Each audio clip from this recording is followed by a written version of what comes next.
Hey soldiers, many of you have said that Sam Bankman-Fried made off with a lot of money when they booted him out of FTX. And guess what? Showing the intelligence of this audience, you have been proven absolutely right. We're going to tell you exactly how much he made off with. It's going to present some very interesting scenarios. We're going to get into that. Before we do, help me out, guys. Do me one quick favor. It'll take you a millisecond. Hit the thumbs up button. Help us with the algorithm. Also, if you are not a soldier of finance, it's easy to enlist. All you got to do is hit subscribe. We will not wake you up at 5 a.m. to do push-ups.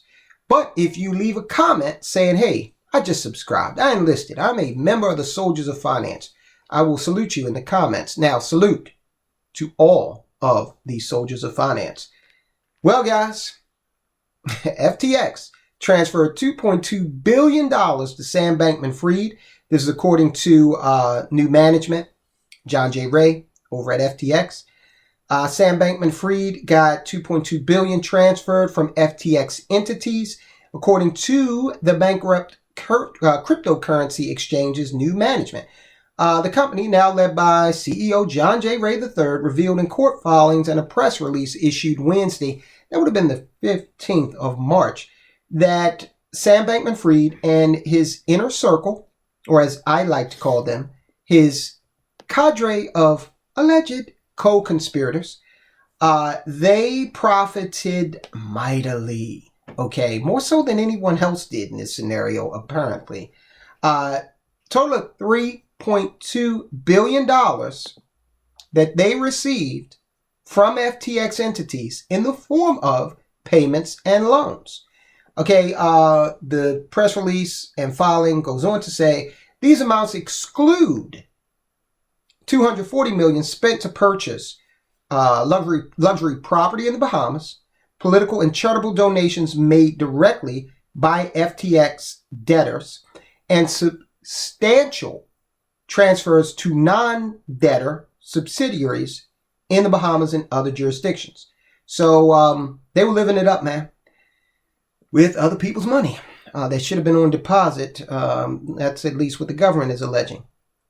So it wasn't good enough to just take the $3.2 billion, okay, in loans and payments, but also an additional $240 million, okay? And you got to have some walking around money, all right? Come on, what do you expect? Just for me to make this happen with just $2.2 million, okay? I've already, guys, Sam Bankman-Fried has already said, guys, look, I'm going to save money by not cutting my hair.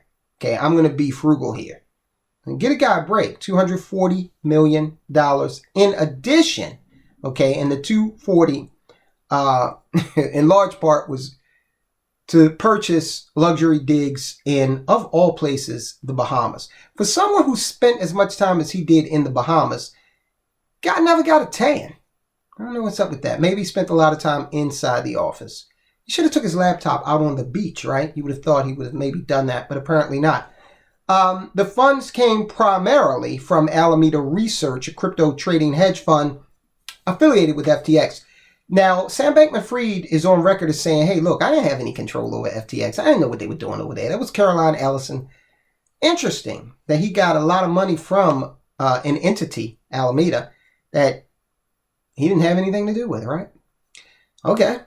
John J. Ray was appointed chief executive of FTX following the Chapter 11 bankruptcy filing in November. He's been working to recover the cryptocurrency and other assets that can eventually be returned to the millions of FTX customers whose accounts have been frozen since the collapse.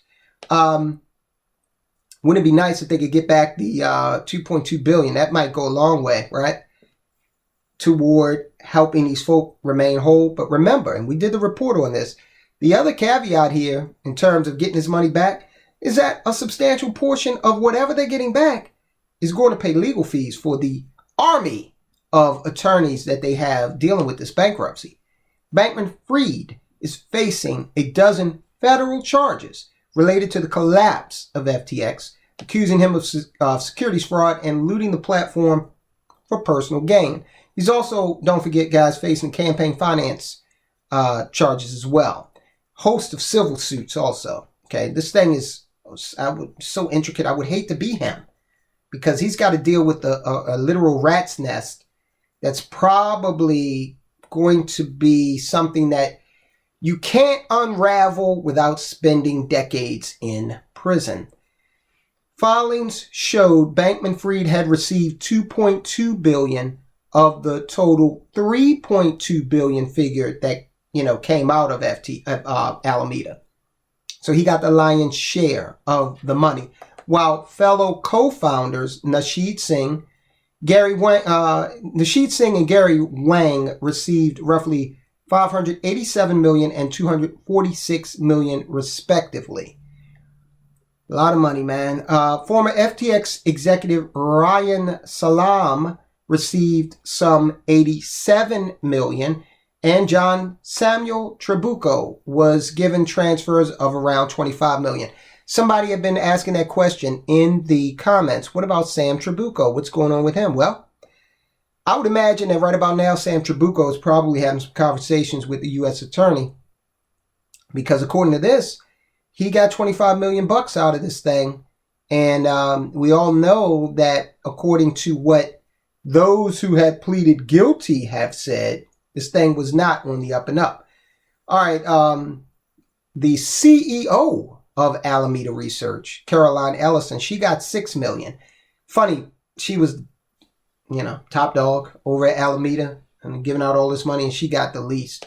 But she got enough to put her in hot water with the feds. She has, of course, pleaded guilty. We all know that. FTX said it was investigating possible ways to claw back the transfers to Bankman-Fried and his former colleagues, if any of it is left. I would imagine Sam Bankman-Fried's probably spending a lot of that money on his legal defense. And that brings up an interesting scenario, because if you've conceivably got at least $1 billion to spend on a legal defense, you could probably mount one serious challenge to the federal government. Remember, the feds have the burden of proof. Sam Bankman-Fried doesn't have to put up any defense. Okay? If his defense believes that the feds have not made their case, they can say, hey, look, we rest. They didn't do it. Okay, jury, you know it. That's not going to happen. But it's just an illustration of how our system of jurisprudence works. That, now the government has the burden of proof here. And if Sam Bankman-Fried's got a half of that money, if he got $1 billion, that's going to be a challenge, okay, for the government. But let me tell you what the government has in their quiver. Okay, we'll get to that in a second. At one point, FTX was valued at $40 billion, with Bankman-Fried effectively serving as the face of the crypto industry. You remember, Forbes put him on the cover, said he was the next Warren Buffett. Warren Buffett should sue for that comparison. This is why you don't trust those, magazines. Oh, we got 10 stocks for 2023. Really? 10 stocks for who? All right, Sam Bankman-Fried did plead not guilty. We all know that, to all of the charges levied against him thus far. He's holed up at his parents' house in California until the trial, which is going to come up in October. Now, we do know that the government does have a trick or two up its sleeve. And that trick, 3 so far, are the guilty pleas of Caroline Ellison, Gary Wang, and Nasheed Singh. Okay, so far, those are high-level executives that have pled guilty, spilling all of the tea with regard to what went on. Now, will it be enough to convict him? We'll see. Look, I think like with Trabucco, I think he's going to roll over at some point here soon, because it looks like Sam's the only one that came away with a cool $1 billion, right? The rest of these guys will have to, the rest of these guys are going to have to come up with millions of dollars if they want to mount, at least millions of dollars, if they want to mount an effective legal defense. Okay, so I think the government is going to be quite formidable when you start to talk about how they're able to, pressure folks that were involved, pressure them into cooperating. All right, so we'll see. It's going to be a battle. It's going to be a battle. I think this is one of the things that gives Sam Bankman-Fried a lot of confidence, is that he's got all this money. All right. that he can put toward, this legal defense. Look, he's not getting haircuts, okay? So he's saving money there. I want to talk. I need a haircut, I know. He's living at the parents' home, okay? He concentrate on this. He has not been remanded to jail. So this is something that he can work with his lawyer on quite effectively throughout the day, all right? They can strategize throughout the day. He doesn't have to wait for his lawyer to come to the jail and, they got to bring him downstairs and they got to strip search him and then put him in. Nah, you don't have to worry about that. You can bring the guy over and they can just collaborate, right there at the house and get a lot done for at least $1 billion. Let's say he spent $1 billion of the 2.2. So he's got $1 billion left and he said, I'm going to put all of this on remaining free. Guys, take a look at this report we did on Meta. They are laying off another 10,000 people. Is it over for Facebook? Now, we're looking at this because Facebook is a bellwether in terms of, the whole social media or tech, sector of the economy. We're seeing tech having affected SVB, the bank, and the fallout there.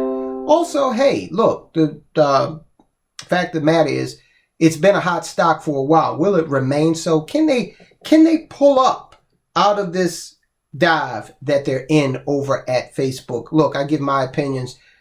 Check out the report. Give yours in the comments. Guys, I'll talk to you soon.